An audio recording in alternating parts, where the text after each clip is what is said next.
Hi guys, it's me, Chancellor HD, and welcome to the weekend preview for the Saudi Arabian Grand Prix weekend. Hope you guys are doing well after, of course, a couple of weeks since the first Grand Prix of the season in Bahrain, which was underwhelming, I think, to a certain degree. Definitely wasn't as exciting as other Bahrain Grand Prix, but you never know. Maybe we'll get a much more exciting weekend here in Jeddah.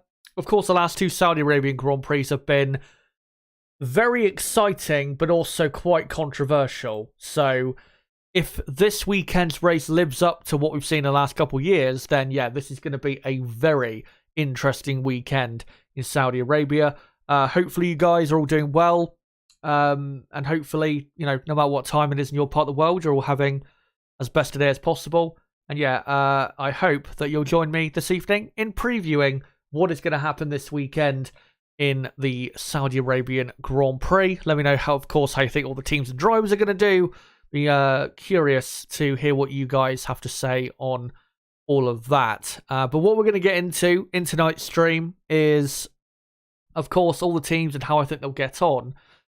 But before I get into that, I'm going to get into a bit of, I guess, data to kind of shape my opinion, at least, of what I believe will happen this weekend at the Grand Prix. So we'll get into that in a second. But yeah, hopefully you guys are all doing well. And great to see you all in the live chat as always. And yeah, I think we'll just get straight into things. And we'll start before we go, into anything. Let's go into the current championship standings. I know the championship not very important at all right now, but let's just get into them. Max Verstappen, top of the driver's standings, of course. Perez second, Alonso third, Sainz fourth, Hamilton fifth, Stroll sixth, Russell seventh, Bottas eighth, Gasly ninth, and Albon 10th. Of course, the driver's standings after one race is the results, basically, of what happened in Bahrain. On the constructor side, it is slightly different. You've got Red Bull Racing, 20 points clear already of Aston Martin in second, Mercedes in third, Ferrari fourth, and then Alfa Romeo fifth, Alpine sixth, Williams seventh. I think that's the highest Williams have been in the Constructors' Championship since it's got to be 2017. Yeah, they've not been that high in the Constructors for a very, very long time. AlphaTauri 8th, Haas 9th, and McLaren in 10th. I'm not sure if McLaren were last in the Championship after the first race last season, but if they weren't, then it's been a long time for them also, since they've been last in the Championship. Very, very, very long time for the Woking-based team. But yeah, those are the Championship standings. Of course, they'll look quite a bit different on the driver's side and maybe slightly different on the constructor's side after race 2 this weekend. But let's get into the circuit that we are racing at. Here it is, the Jeddah circuit. It's a pretty good track, I would say, despite all the controversies around this Grand Prix and whether it should, be on the calendar. My belief is that no, it should not. But in terms of a F1 circuit, it's a really good track. And no wonder we've had 2 brilliant Saudi Arabian Grand Prix already. So the red, of course, is the first sector. The blue is the middle sector. And the yellow is the final sector.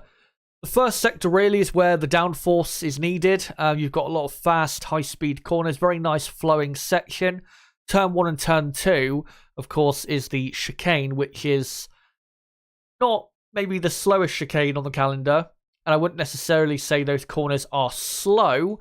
Definitely in qualifying, they're not, necessarily proper slow corners. But after that, yeah, you've got lots of high-speed corners where you need a very good car in terms of its rear end grip through the first sector, because if your rear end is stepping out on you in that first sector, then there's a pretty good chance that you'll end up in the wall, as we have seen before. And then the middle sector, you have kind of like a high speed hairpin type corner of turn 13. Like a banking type corner that we've seen at other racetracks, obviously, before. And then after that, you've got a slight on-throttle section, then a slight lift into, I think it's turn 16. And then you enter the second DRS zone of the track between, just after turn 19 and going up turn 22, which is the first corner of the final sector. That straight, the second, second DRS zone, isn't really that great for overtaking. And we don't see that much overtaking on that straight. The reason is because normally in the first sector, the cars space out a bit, because obviously it's hard to follow in the dirty air of another car.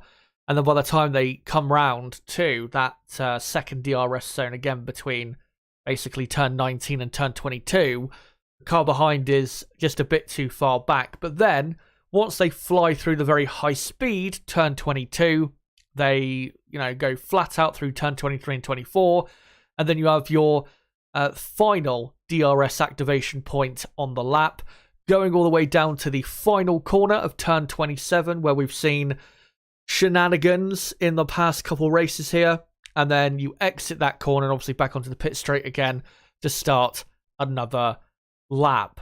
One thing they have changed this year, as you can see with the detection zone markers on the map itself, because we have seen this in the past where into the final corner of turn 27, the certain drivers, we saw it with Verstappen and Leclerc last year, where even if you get a really good run into that final corner and you make the overtake stick, we've seen drivers deliberately slow down into that final corner to make sure they are the one getting the DRS assistance down the pit straight to defend themselves against a counter-attack by the driver they've just overtook. The FIA, thankfully, have come to a better decision in terms of where to put their detection points exactly. So the detection zone for the DRS straight, or for the pit straight, the DRS zone there, is after the final corner, when previously it was before. So that should make things a bit better. And it should at least allow the person who wants to go for a move into the final corner the confidence to actually go for the overtake and not have to play some silly games, I guess you could say, in that final corner with letting the other car be ahead in the detection point so they can get the DRS yet again down the pit straight. Because you can, if you overtake into the final corner, still gain a bit of time on the person you've overtaken through that final corner. But we'll see if that really does work out as well as I think it will, but I think it probably will, to be honest. But with this circuit, it is quite high speed. Obviously, high speed corners in the first sector, pretty much the same in the second sector, but a lot of the corners are a lot more flat out rather than, in the first sector, it's high speed corners, but you're having to lift quite a bit more. And then the final sector really is just flat out, except for the final corner. With this track layout, how will that shape the grid this weekend? And what cars will go well around a circuit like this, these 2023 cars? Well, let's get into some sector time data from Bahrain and compare certain sectors there to the certain sectors at this track to kind of determine who to look out for at this Grand Prix. So Sector 1, again, quite high speed. So really from Bahrain, the only sector that you can look at for this this first sector, I would say, would be Sector 2. Because Sector 2, in Bahrain, you do have, turn 8, turn 10, which are quite slow corners, but you also have turn 6, turn 7, turn 11, turn 12 as well, which are quite high-speed corners, and obviously a DRS zone in that middle sector as well. So I think these times, the Sector 2 times from qualifying this is from Bahrain, do kind of give us a decent idea as to who is going to be quick in the first sector in Bahrain, and in the middle sector in Bahrain, in the first sector in Saudi Arabia, will give us a good idea as to who's going to be quick in that sector at least. So yeah, in the middle sector of Bahrain, Red Bull were without a doubt the quickest. Ferrari, in qualifying trim at least, were the second quickest team. Aston Martin were third. A big reason, though, why Aston Martin were so quick in the middle sector in Bahrain was the slow speed corners of turn 8 and turn 10. Of course, in the first sector here in Jeddah, you don't have as many of those. So, yeah, that's not going to help Aston Martin this weekend.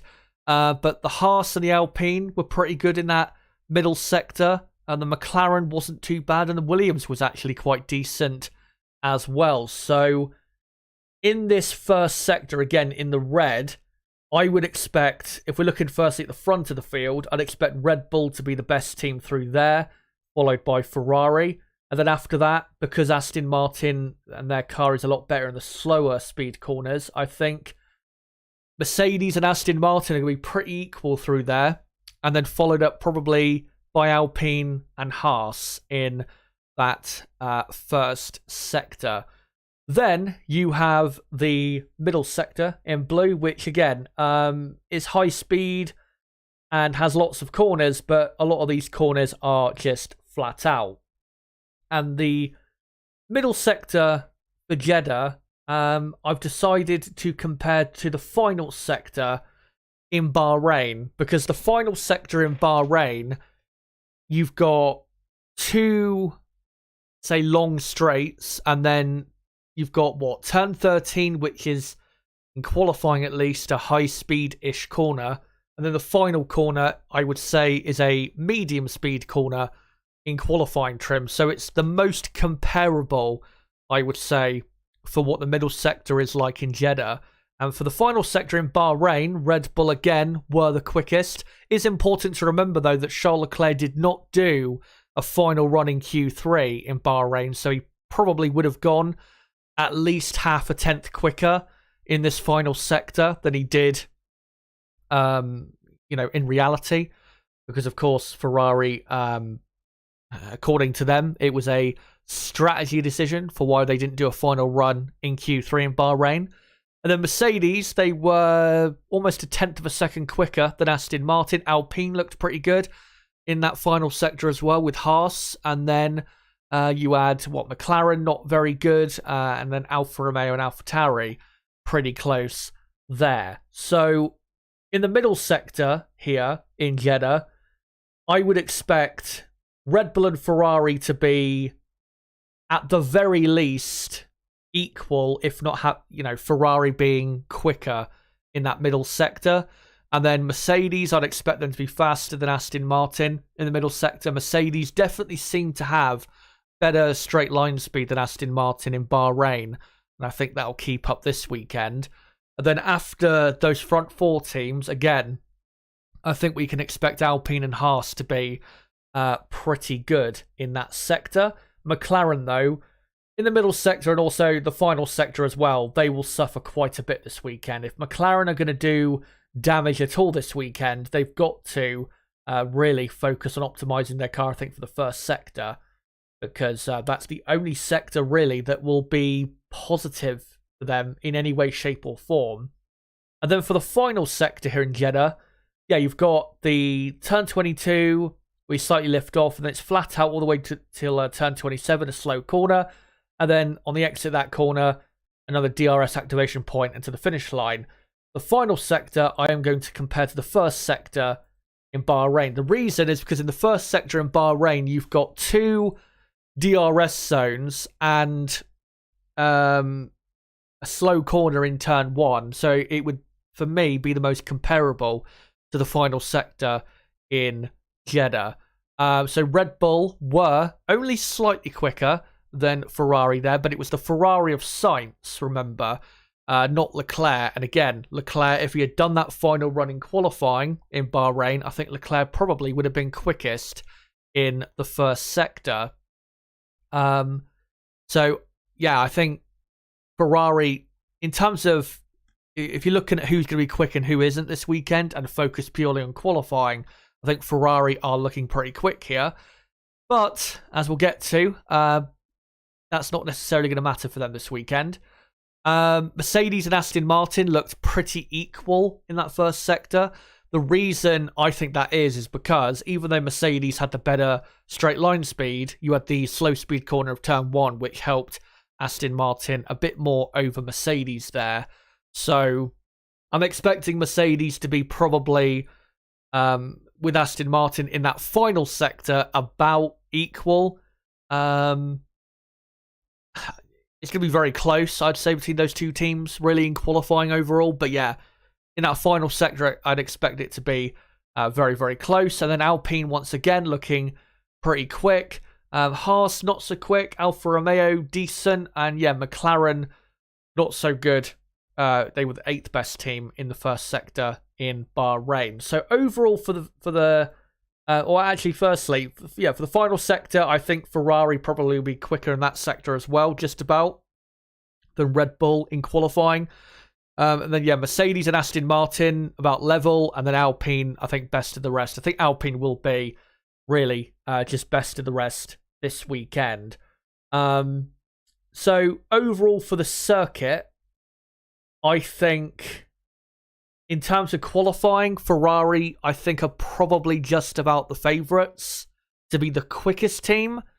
And then Red Bull slightly behind in second, but it is still going to be so close because, of course, Red Bull do have a very good car. And then Mercedes and Aston Martin duking out for 3rd and 4th. Alpine, I think, will be 5th, with Haas 6th. And then after that, you've got probably Alfa Romeo, McLaren, Williams, AlphaTauri. I think that's how I would look at it so far. But before I get into the teams and really explain why I think they'll perform in the way that I think they will for this weekend, let me now get into my predictions for qualifying and the race this weekend in Saudi Arabia. So my qualifying prediction is Charles Leclerc to get pole, even though, as I'll get to in a few moments with Ferrari, he won't be starting on pole position this weekend. Max Verstappen, I think, will finish up in second, only just behind Leclerc, with Perez in 3rd, Carlos Sainz in 4th, and then quite a bit behind will be Mercedes and Aston Martin. I think Mercedes will be slightly quicker than Aston Martin in qualifying, and that's why I've got Hamilton 5th, Alonso 6th, Russell 7th and Stroll in 8th, and then the two Alpines completing the top 10. And again, I think Alpine will be best of the rest this weekend. And then the rest of the field in qualifying, my prediction, going into the weekend is Magnussen in 11th, Bottas 12th, Hülkenberg 13th, and then Norris, Albon, Piastri, Tsunoda, Zhou, Sargent, and De Vries. And then my top 10 race prediction is Max Verstappen to win, Sergio Perez to finish in 2nd, Carlos Sainz 3rd, Alonso 4th, Hamilton 5th, Russell 6th, Stroll 7th, Leclerc 8th. Leclerc, as I'll get onto in a few moments, has a 10-place grid penalty this weekend's race. I'll get more into why, again, once I get onto Ferrari. Esteban Ocon, I think, will finish in 9th, with Pierre Gasly in P10. And what I'm going to do now, guys, is go team by team and go through why I think they'll end up with those results in qualifying and the race. So let's just get straight into it. And of course, we will start with the team that is going to be, let's be honest, world champions in 2023, Red Bull Racing. And yeah, Bahrain was absolutely brilliant for them. 1-2, or was it 1-2? Yeah, it was 1-2 in qualifying that weekend, and then a 1-2 in the race. Obviously, Perez did have a bit of trouble with Leclerc, but in the end got past him, and then they secured a very comfortable 1st and 2nd place. But this weekend has been made a lot easier than it was going to be for them because of Leclerc's 10-place grid penalty. Because if he did not have that penalty, Leclerc, then Red Bull would have to fight decently hard to win this race this weekend. Because in qualifying trim, I think Ferrari have at least a car that is on par with Red Bull around this circuit.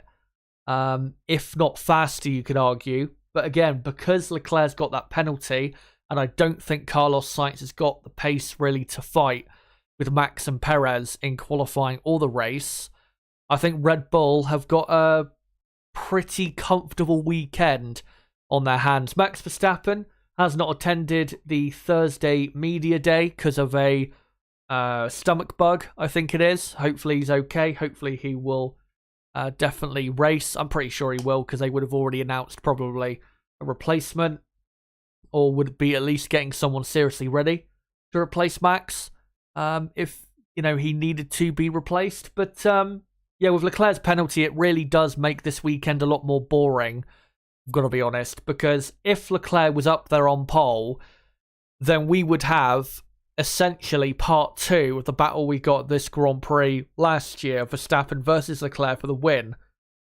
But because of that penalty for Charles Leclerc, then yeah, Red Bull are going to get a pretty easy 1-2 finish. The only hope at that point for the Ferrari team, who I think will be Red Bull's main competitors this weekend. The only hope is Carlos Sainz doing something, but again, I don't see Carlos doing anything, really. And yeah, Red Bull, I think I've got the weekend sewn up. They just need to make sure that their reliability is spot on, and they don't make any big mistakes that is quite unlike, let's be honest, the Red Bull team. So yeah, they'll be fine. Like I predicted, second and third, I think they'll finish in qualifying, but because of Leclerc's penalty, they'll start first and second for the race and finish in first and second place, because obviously, as we saw in Bahrain, their race pace in comparison to Ferrari and the rest of the field is on another planet. And let's go on to who would have been their main competitors for victory this weekend. The Ferrari team. And yeah, it was looking like maybe not so bad of a weekend for them before the penalty was announced for Charles Leclerc, because as we saw from Bahrain, their straight line speed is very, very good, and their speed in high speed corners as well is very, very good. Obviously, they do have quite a bit of trouble in the slow speed corners, and their race pace is still pretty bad. But given tyre wear isn't that big of an issue at this circuit, which is the main reason why Ferrari's race pace is so bad, and has been for the last few months, and because of how high speed this track is, a lot of people, including myself, thought that Ferrari would be absolutely contenders, for pole position and probably the victory as well. But because of Leclerc's penalty, which, by the way, if you're wondering what it's for, Charles Leclerc has been given a 10-place penalty for a third control electronics unit. You're only supposed to allowed... let me rephrase that. You're only supposed to use 2 control electronics throughout a season.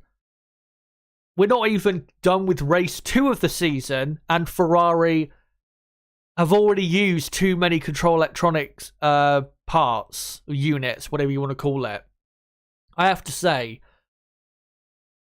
and I know obviously they've got a new team principal, it's going to take time for him to really change things at this team, but to be suffering a grid penalty this early into a season is something I did not think we would ever see from this team or any team. Even McLaren Honda were not this bad, where they were incurring engine penalties for the second race of a season. I mean, how is that even possible for you to be that bad when it comes to reliability?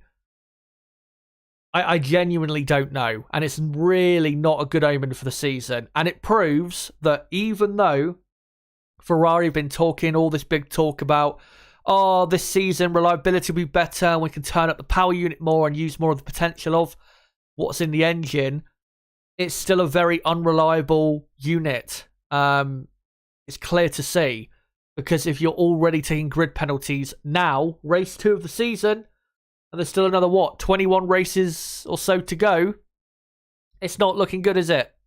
Not looking good at all. I cannot believe. I remember when I was seeing talk on Twitter of the possibility that Leclerc might need to have a grid penalty. I thought, surely Ferrari would not stoop so low. I was mistaken. Of course they would. it is such a disaster.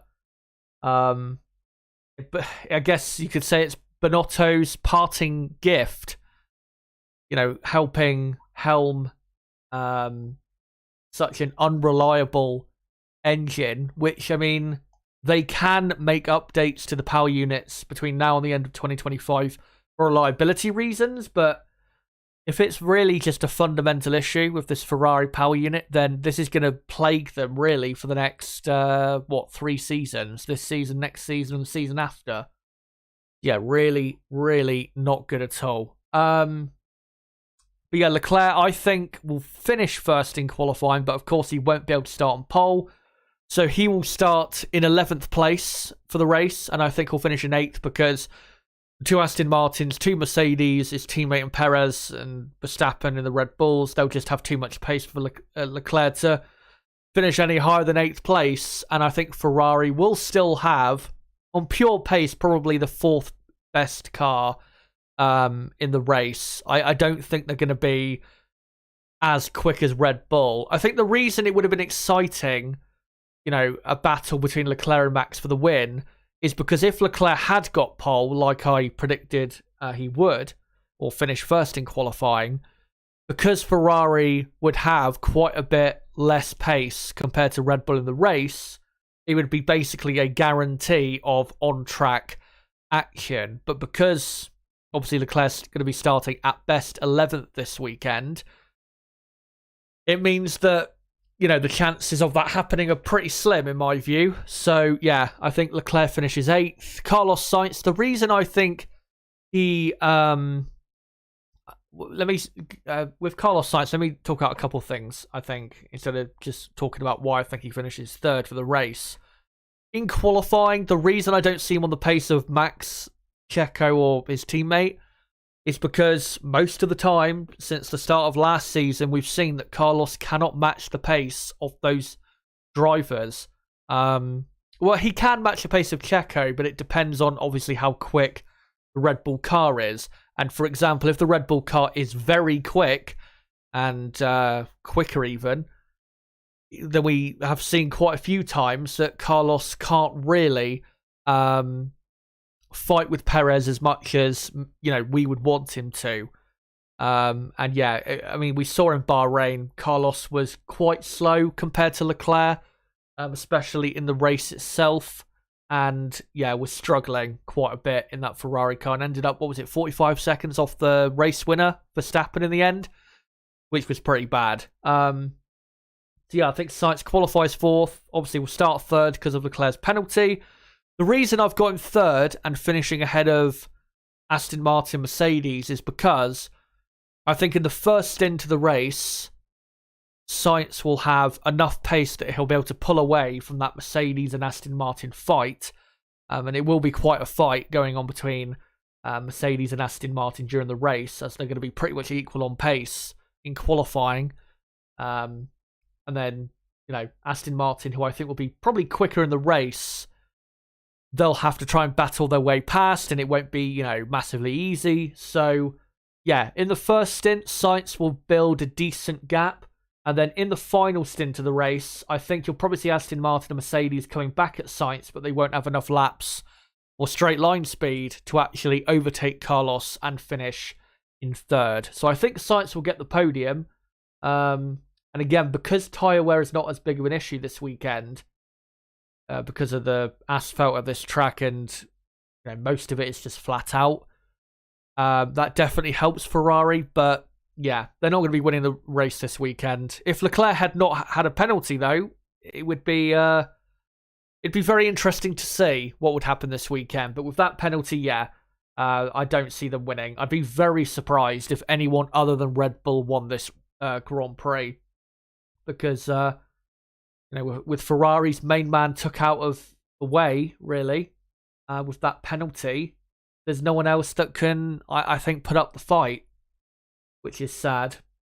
And I guess the last thing I can say with Ferrari is, if they're taking grid penalties now, just imagine what they'll be like in the second half of the season. It's going to be pretty bad for them.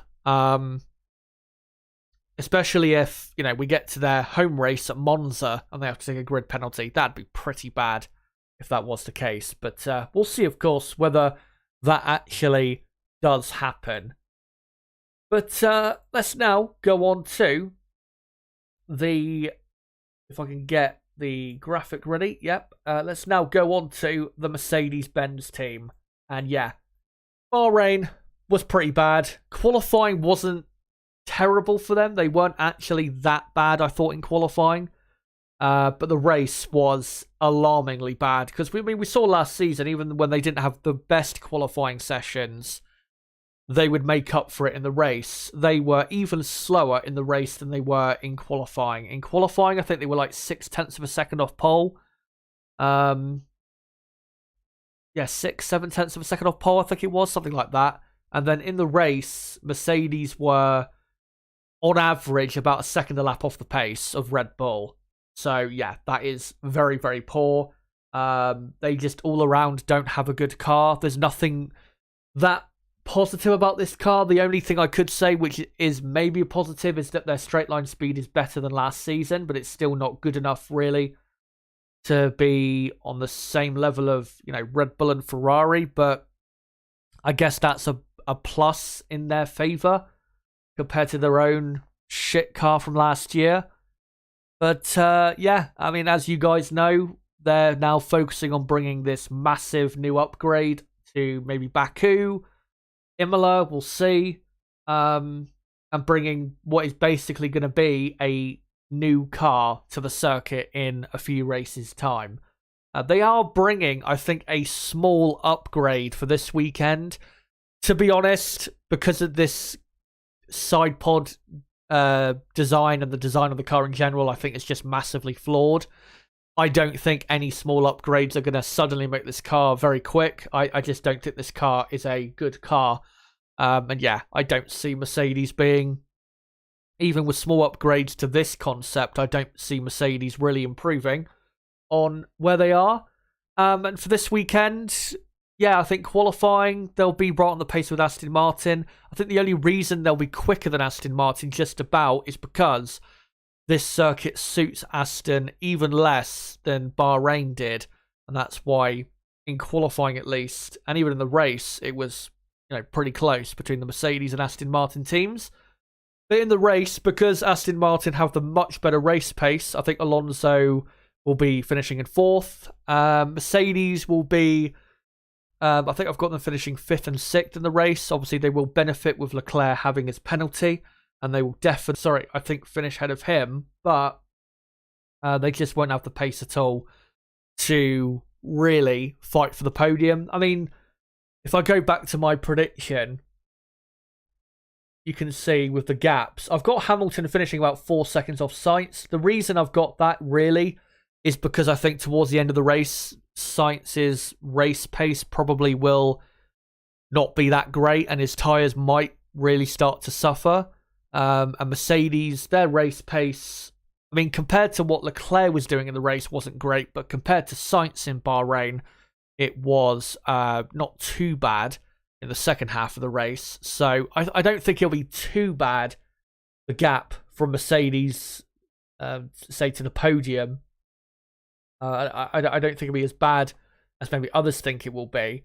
And obviously their gap to the race winner, I predicted it'd be about half a minute. Obviously, that won't be as bad as what we saw in Bahrain. But, yeah, I just don't think they've got enough of a car at all at the minute. Obviously, to fight for a win, but even get a podium, I just don't think they've got enough of a car. They've not got good enough race pace. They don't look after their tyres well enough. They've not got enough straight line speed compared to Red Bull and Ferrari. They haven't got the raw downforce. Yeah, they just haven't got enough of what you would need to be able to seriously contend for a podium finish right now. And we'll have to wait until they bring that new car, I'm afraid. So yeah, what was it? 5th and 7th in qualifying, 5th and 6th in the race. That's, I think, probably the best they can do. I mean, that's not the worst result in the world. I mean, with my predicted result, they would be, I think, basically level with Ferrari in the Constructors' Championship, which after 2 races, considering Ferrari are quite a bit faster than them in most areas. It's not that bad, but obviously Mercedes want to be winning world championships, not finishing third or trying their best to finish in third. Yeah, Mercedes, not a good place, and you're going to have to wait if you're a Mercedes fan. Probably a few more races to see them, say, in a position that they were in the second half of last season. And we'll go on quickly to the final front-running team, which, of course, is Aston Martin. What a Bahrain Grand Prix they had. Of course, Alonso finishing on the podium. They showed that they legitimately had the pace, and not just had the pace in Bahrain, they legitimately have pace in 2023. Great to see, because I think it is going to make for, at certain tracks, a more exciting Formula One season than we would have if Aston Martin had not made this gain. Obviously, Red Bull being in a dominant position, which they're going to be in for a lot of this season, it's not going to make things great. But it would be worse, a lot worse, if Aston Martin had not made this gain. Because, with Mercedes and Ferrari, the fight there doesn't look to be too great, if I'm being honest. But, Bahrain was great for this team. But this track will be a tad harder because it is more high speed. And tyre wear is not as important here. And that's one thing Aston Martin excel with, is managing their tyres well. We saw that compared to Mercedes and Ferrari in Bahrain. But because that won't be as much of a factor, they won't be able to be as quick as they were in the race a couple weeks ago. Qualifying, they'll be right on the pace of Mercedes, I think. And then in the race, it'll be a close fight between Stroll and Russell, also Alonso and Hamilton. But eventually, I think with Alonso, I think he'll find a way past Lewis Hamilton. And will be able to then apply some pressure to Carlos Sainz for third. But in the end, I think the Ferrari of Sainz will be just too quick and will hold on for that podium finish. But I think because of Leclerc's penalty, the key for Alonso and Aston Martin, if they want to get a podium this weekend, the key is to out-qualify the Mercedes cars. Because if they can then, and make sure then they don't have a poor start, of course, that sees Alonso behind one of or both of the Mercedes cars, like we saw in Bahrain at the start of that race. If they can, keep ahead of those two Mercedes cars by the end of lap 1 this weekend, then they can have a good old crack at Carlos Sainz. And that the Ferrari will still suffer with its tyres. Its race pace is still not going to be great, even though it won't be as bad as it, was in Bahrain, certainly towards the end of those particular tyre stints. But it's just going to be a lot harder for them if they are going to finish on the podium this weekend. It's going to be a lot harder for them to do that if they are, caught up fighting Hamilton and Russell, or even if Alpine are super quick, which I've seen a couple people saying that they think that Alpine could be a dark horse for a strongish result here. I mean, if that was to happen, if Aston Martin were caught up with the Mercedes or Alpines, then they wouldn't be able to properly punish Ferrari for their poor race pace. So, that's the key for Alonso, is to be best of the rest after the two Ferraris and two Red Bulls. Because then, I think he's got a pretty good chance at a podium in the race. I mean, it'll still be difficult because the Ferrari is so much faster down the straights than the Aston Martin, but it will be a lot more doable than if he has to fight his way past Russell and Hamilton like he did in Bahrain. For Lance Stroll, he is still not 100%, is Lance. He won't be 100% according to his, I think, the doctor or that did the surgery on him, or maybe his physio. He won't be 100% until the Australian Grand Prix, which is still another 2.5 weeks away. But this weekend, I don't think Stroll is going to be, really that competitive with Alonso. I mean, we have to, give credit where credit is due. Stroll was, I thought, really good in Bahrain, considering he still isn't 100% with his wrist. And to beat one of the Mercedes cars and get a good result for the team, I thought was a very good job by Lance. But if you look at this circuit and how Lance has done in the last couple of years here, he's not really been that quick here. So I don't expect him to be that fast. I think he'll probably be... I think I've got him finishing in 7th place. Not too far ahead of Leclerc, who will not be, a million miles away from him, but because the Aston will have a good enough race pace, he should be able to hold off Leclerc, I think, as long as Leclerc doesn't, power past the midfield cars too quickly. But Aston Martin, I think, will have a good weekend, and I think by the end of the weekend, they will be still second in the Constructors' Championship, which, to be honest, has got to be the aim for them in 2023, for them to finish second in the championship, because they've definitely got the potential to do that with having like 20% more wind tunnel time than Ferrari and Mercedes this season. That's definitely a possibility, and that's got to be their aim. Quickly, though, I'm going to come to you guys in the chat just to see what you guys are saying. I just want to say, though, if you are new to the channel, don't forget to subscribe for more content like this, because, of course, we'll be doing a watch-alongs all weekend. We'll be doing a watch-along tomorrow, and then a big, long qualifying day watch-along and a race watch-along as well on the Sunday.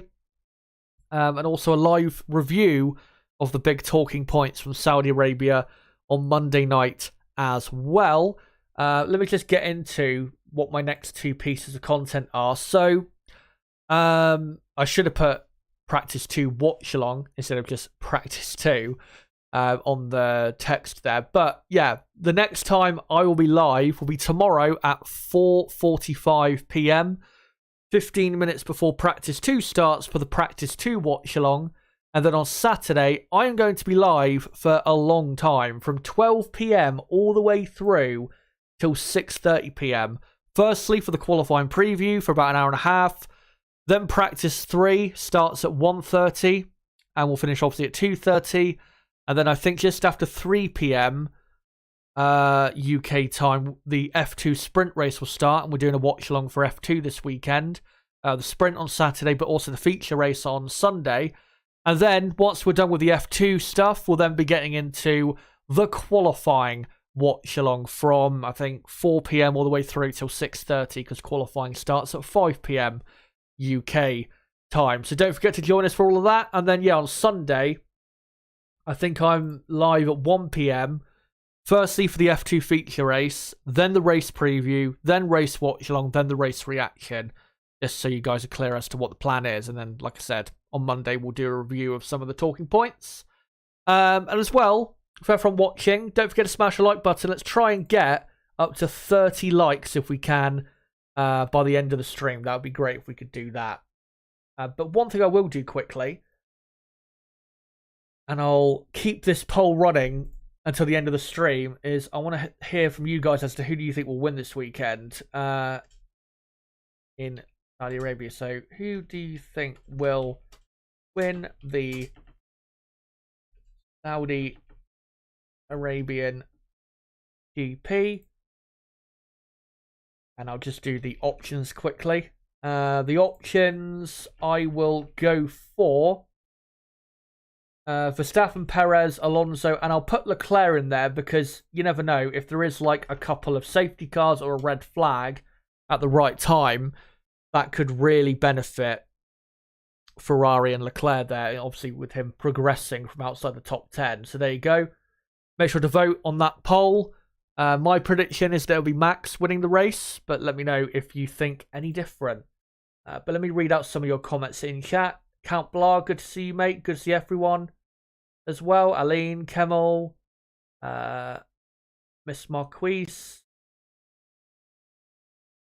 PDX Max. Yeah, good to see you all, as usual. Possible Alonso 100th podium, says Seiragara. Definitely possible.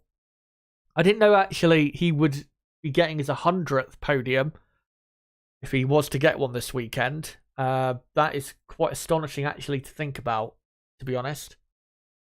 Laurie Rostogi says it'd be silly to replace Perez if a dynamic isn't broke.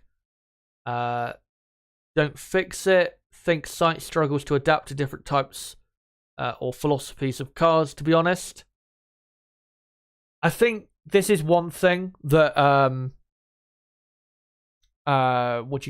that separates, I guess, the absolute best from the second tier of drivers that I've noticed in Formula One.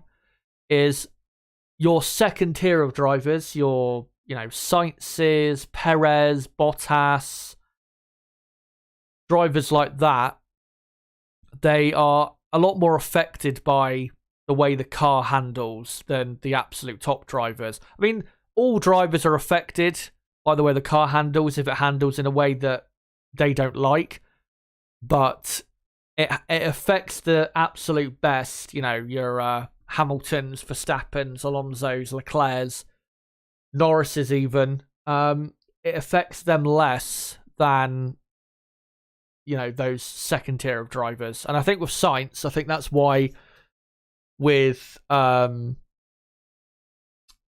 he compares to the other drivers on the grid, I'm not saying necessarily that is the exact reason why he'll never be, say, on that top tier level, but it feels like with him, he has to have the car a lot more to, absolutely to his, liking and feel than what Leclerc needs.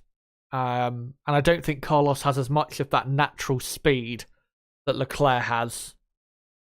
Because, there was talk going into the season that, that the car was more suited towards Carlos, and then obviously Leclerc went and outqualified Carlos by a decent amount without doing 2 runs in qualifying, 3, and then was a lot quicker than him in the race. So yeah. Aline says Verstappen, Perez, Alonso, Sainz, Leclerc. Laurie says I actually thought Mercedes had a decent chance of a podium, but their race pace is poor. Mickey says Red Bull will be miles ahead of the other teams again. In the race, yeah, but in qualifying, it'll be definitely interesting to a certain extent. But again, like I said, Leclerc having that penalty really makes things a lot more boring for this weekend. And hello to Vinster, good to see you, mate. And Mickey saying, hope Perez gives Max a good fight. Yeah, Perez obviously was very quick here last year. And if Max is, maybe struggling a bit with that stomach thing, then you never know. Maybe Sergio could take advantage of that, I guess, and get the win this weekend. But I think Max just about gets the job done over Perez. It'll be a lot closer of a fight, no doubt, between those two this weekend in Saudi Arabia. But good to see. We've got the stream up to, I think, 30 likes. Let's try, if we can, and get to, say, 40 likes by the end of the stream. That'd be great if we could. What do you call it? Yeah, make sure to keep voting in the poll if you haven't already. Say Regara says in chat, Sainz, though, seems more clever and is able to handle race situations better than Leclerc. If only Latifi didn't do him in Monaco, but Red Bull paid him as usual, lol. I see what you mean. I think Carlos, with certain situations in the race, yeah, I think he can handle them better, but I think Leclerc just has more speed than him. And at the end of the day, that is what is going to win that battle.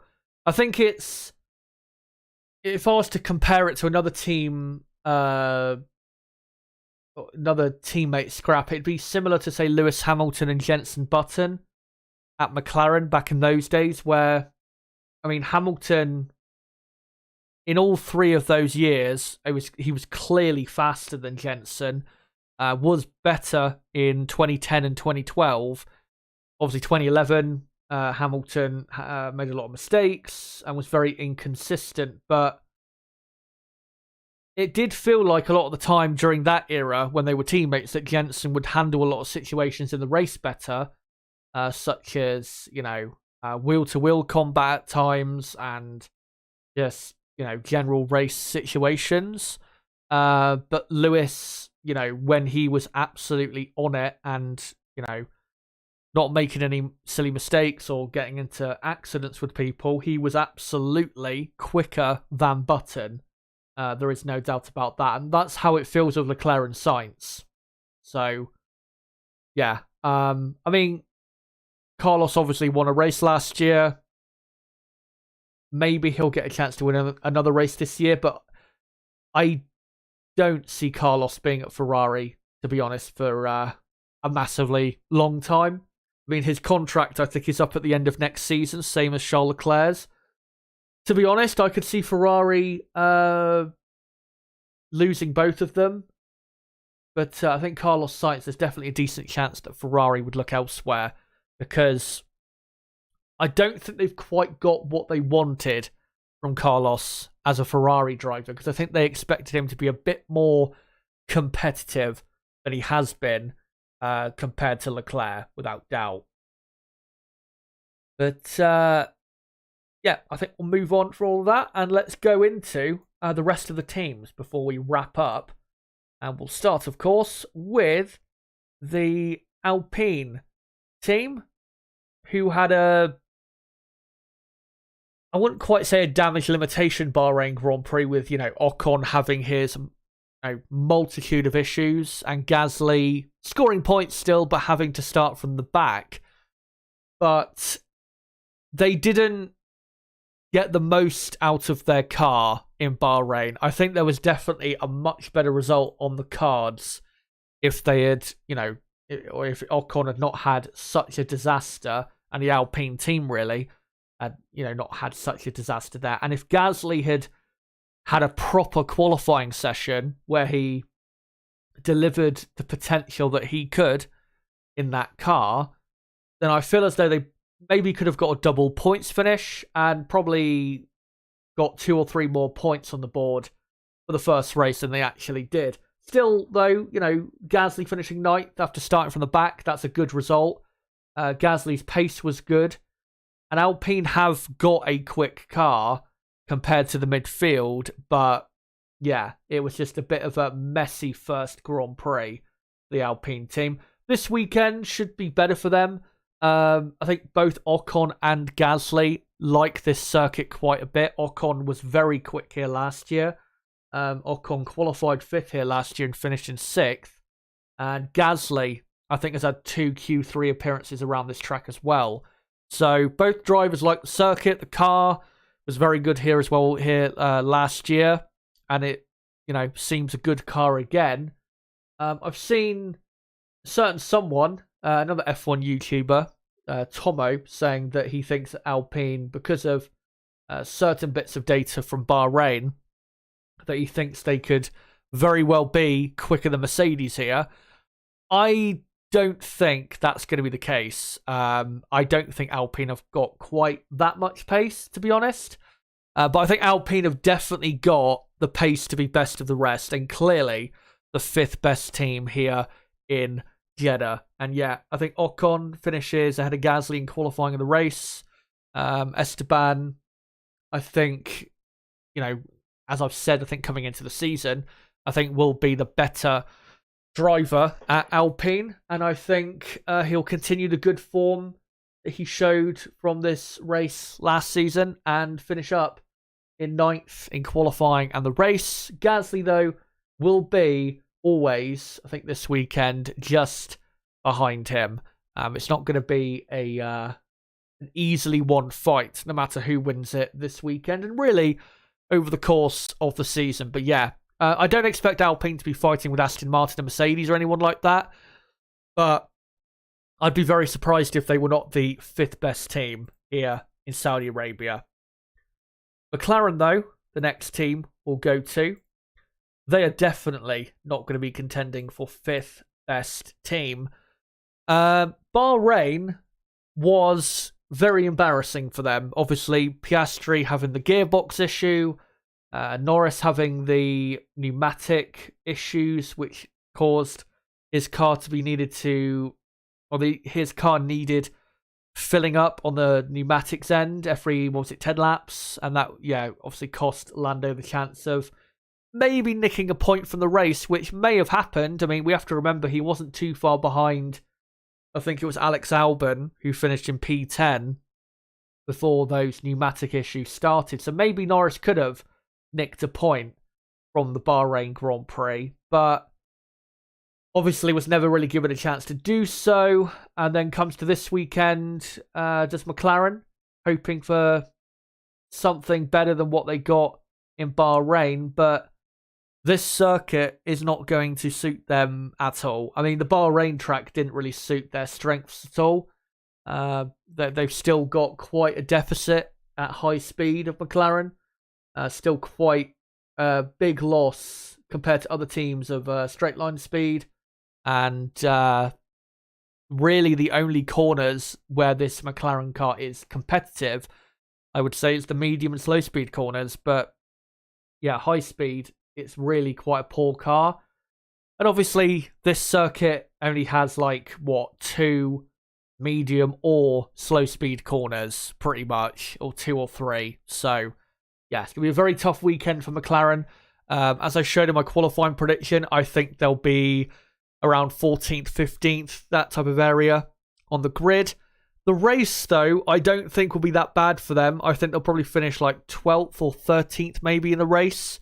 But because they won't have enough speed in the middle and final sector, again, where the speed is so high, they just won't be able to get near those Alpines that will be finishing in the top 10.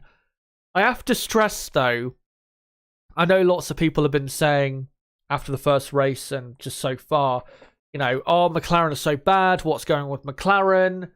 Season's over, all of that stuff. I mean, I was saying that as well after testing, but after seeing what their true performance was like after the first actual Grand Prix weekend, I don't think the McLaren car is actually as bad as people are making out. It's not good, don't get me wrong, it's not a good car, but it's definitely not as bad as I expected it to be, and I think people are making the McLaren car out to be a bit worse than it actually is. Because remember, in qualifying in Bahrain, Lando qualified 11th. And he was, 2 or 3 tenths away from the Alpine, I think it was, in qualifying, the highest placed Alpine of Ocon. And I thought that was a pretty good job by Lando. And, I mean, if you look at their result in qualifying from Bahrain in 2022, it was actually better for them this year than it was last year. So yeah, I don't think the McLaren car is as bad as people are making out. Obviously, they've got a big upgrade coming at Baku.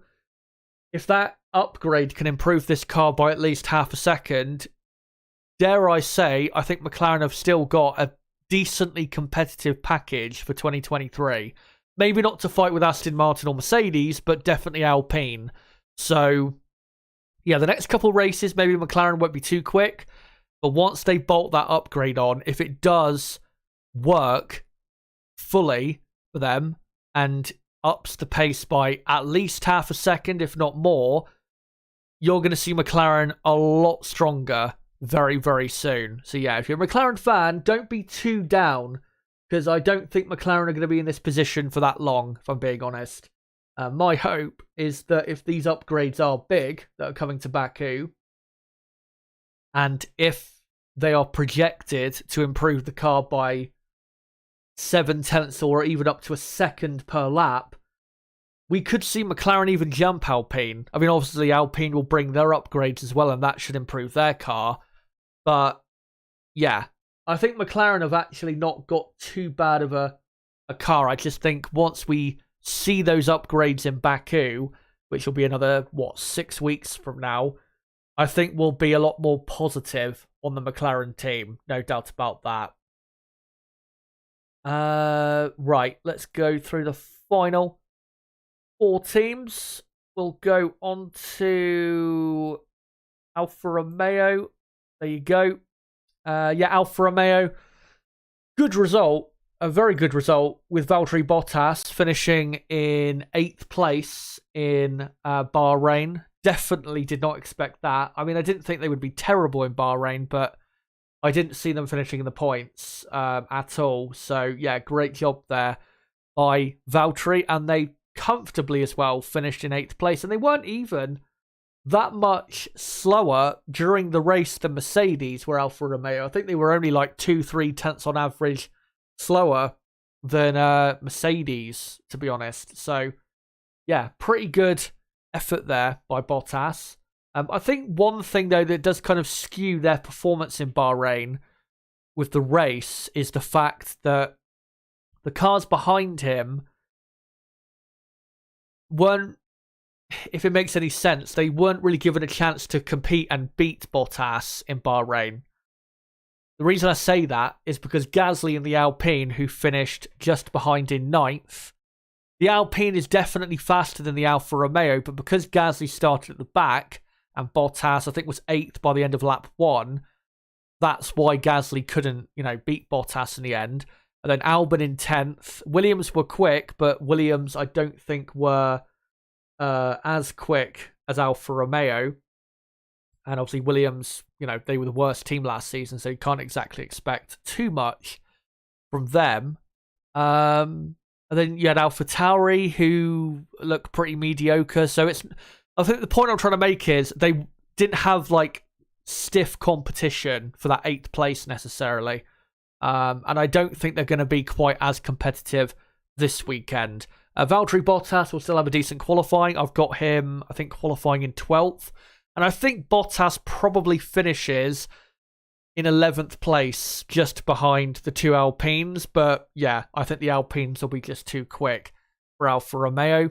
Then the only thing for Alfa Romeo, the only other thing I'm looking out for is for Zhou to be a lot closer to his teammate this weekend than he was last year at the same track in qualifying and the race. But also from Bahrain, we saw that Zhou was very close to Bottas in qualifying and was only 1 position behind on the grid. But then in the race, Zhou, even though he got the fastest lap because he pitted for soft tyres towards the end, I think Zhou finished in 14th and Bottas obviously finished in 8th. That is, it's not good enough for Zhou to have such a poor race compared to Valtteri. So even if Valtteri outqualifies him only just and by 1 position, Zhou has got to keep up with Valtteri, because this is really, I think, Zhou's make or break season in F1, because Alfa Romeo, who will become Sauber next year, and obviously they'll become Audi eventually, they're going to be looking at other options, because I don't think Zhou is obviously the strongest option that they have possible access to. Haas F1, obviously they were very quick in Bahrain. I think they'll be quick here in quali, but just not as quick as Alpine. I think I've got them finishing up 11th and 13th in qualifying with my prediction that I showed earlier. Just not as quick as Alpine, but I think the reason they don't finish the points is because, again, they've got these race pace issues where they still can't look after their tyres well enough. And it's really, again, going to cost them quite a bit in 2023. And it's a shame, but that's the way it is, unfortunately. They should just, improve in that area. It's been quite a fundamental issue, though, for the Haas team for 5-6 years. So I don't know how at this point they can really improve on it. But yeah, I think they'll be quick in qualifying, not quick enough to be in the top 10, but in the race, yeah, they'll fall off and be just mediocre in the end. It's a shame because obviously Bahrain, there was the potential maybe for a points finish. Saudi Arabia this weekend, I think there is probably the potential for a top 10 in quali, but I think because Aston Martin have risen up like they have, and now we've got pretty much 4 front-running teams, what it's meant is that there's a lot less space now for those midfield teams to actually score a point in 2023. And a team like Haas, who do suffer with bad race pace, that's going to hurt them a lot this season, because I guarantee you they'll be in the top 10 in qualifying a lot, but they just won't be able to benefit from that because there's less room for error, basically, in that midfield now with Aston Martin now transforming themselves into a front-running team. And AlphaTauri we'll go on to next. Not much to say about them. Their car is just meh, just mediocre. It's not terrible. It's not good. It's just, yeah, it's just on the grid, I guess you could say. I mean, Yuki Tsunoda, from what I can remember, has never been that great here, I don't think. But I expect him to still have a decent weekend. He'll be ahead of De Vries, because I don't think Nick has ever raced here before. But, yeah, I expect AlphaTauri to be pretty slow. And I wouldn't be surprised if they were the slowest team, at least in qualifying. I think that's definitely a possibility. They'll come alive a bit more on the race, but they are definitely not contenders to finish in the points. And finally, we'll go on to Williams. What a first race of the season they had. And yeah, they're currently P7 in the Constructors' Championship. And given McLaren's woes at the minute and AlphaTauri's as well, Williams might hang on to that position for a few races yet. And they might actually rise from the bottom of the championship. But one thing that was really positive with Williams is their race pace. I mean, we saw from the Friday FP2 data in Bahrain, their race pace was really strong. But I did have my doubts they'd be able to maintain it. And they maintained it. They were pretty quick with both cars. They finished, 10th and 12th. And Sargent wasn't that far away from his teammate Albon finishing in 10th. So, yeah, it was a really good race for Williams.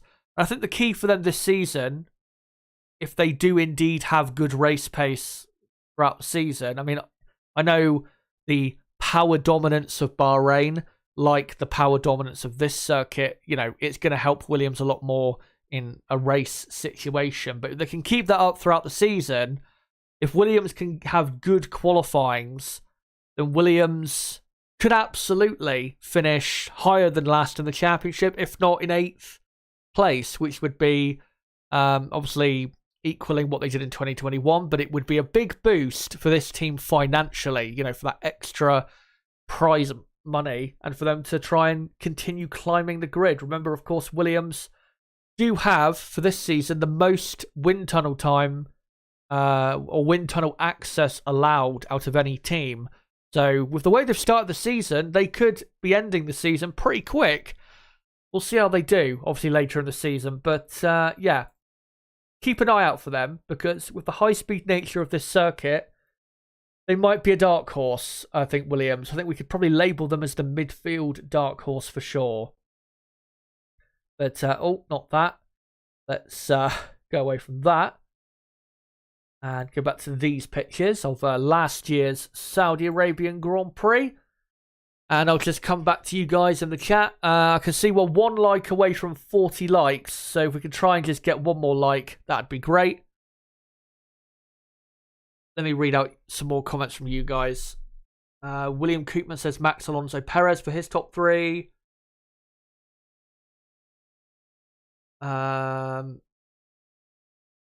Laurie says Sainz was very good in 2021, not so much in 2022. Maybe, I don't know, maybe those cars in particular really suited Carlos's style a lot more.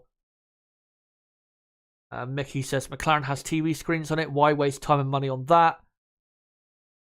Well, that's, you know, that's really Zach Brown's doing, isn't it? The whole having that type of thing. I mean, obviously he didn't actually actively physically put it on the car himself, but with the whole sponsor stuff, obviously you have to thank Zach Brown a lot for plastering that McLaren car with the amount of sponsors that it now has. But yeah, it's not a great look, is it, when you're not doing too well and you're, you know, having little innovations like that. It makes you think, you know, why don't you try and innovate in making a better fucking car? But yeah, I think they've got bigger issues than that, to be honest.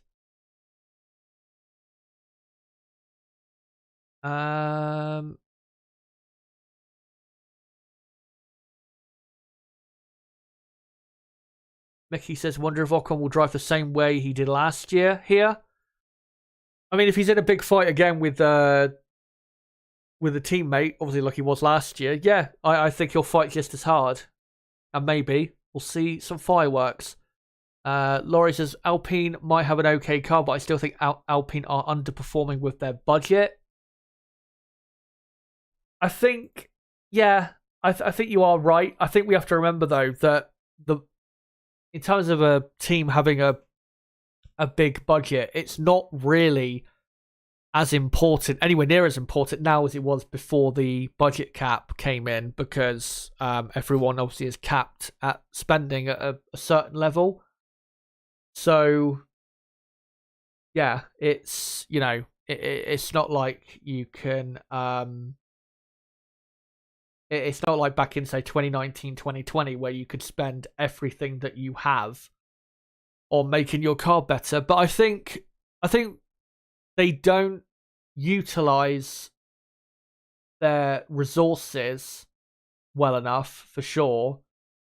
And I think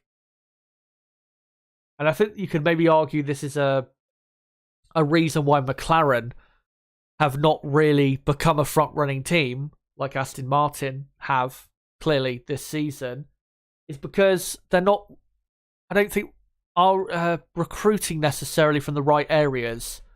If you're going to be recruiting, you know, mechanics, engineers, designers, whoever, you need to be really looking at the teams above you that you need to be recruiting from, or other top motorsport organizations or motorsport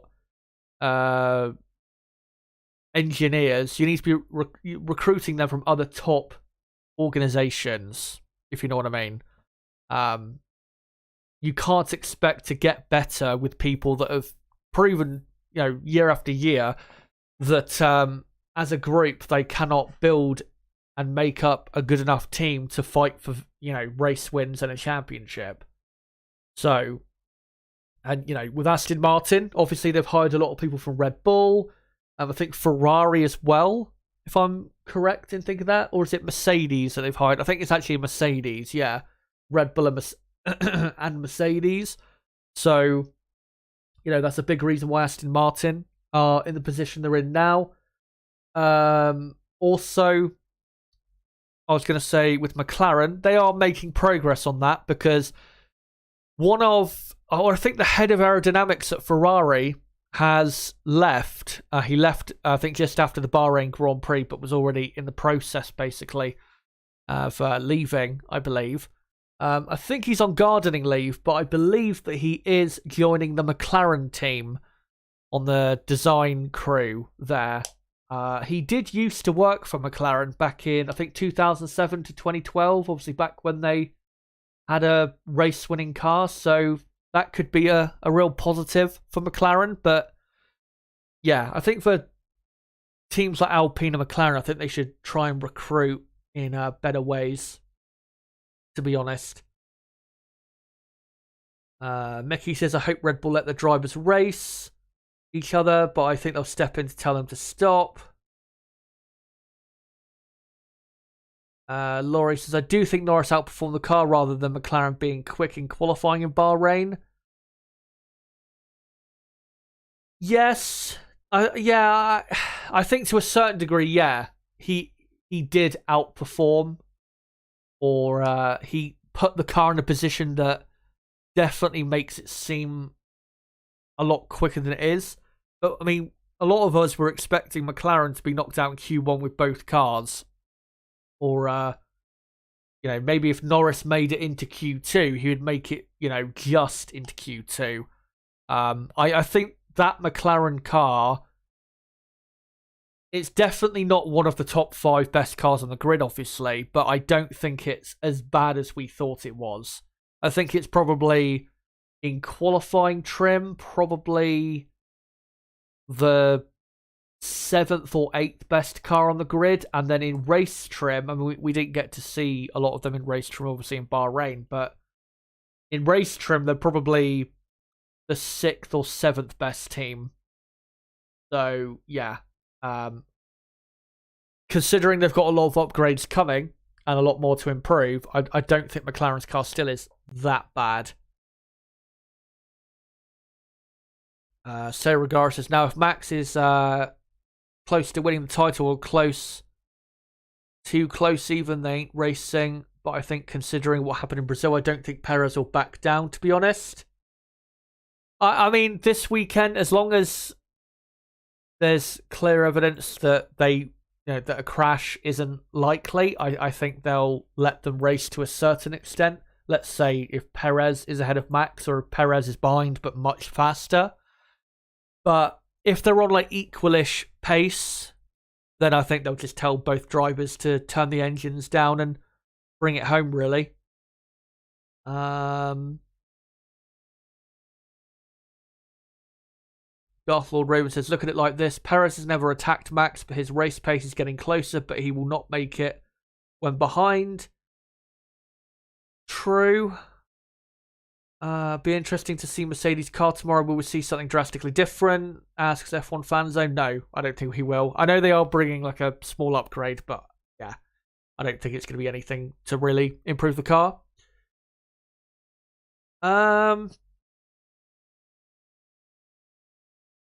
Mickey saying Merc has better top speed this year, should help them here. It'll help them more than it would do last season, but it's not going to help them that much.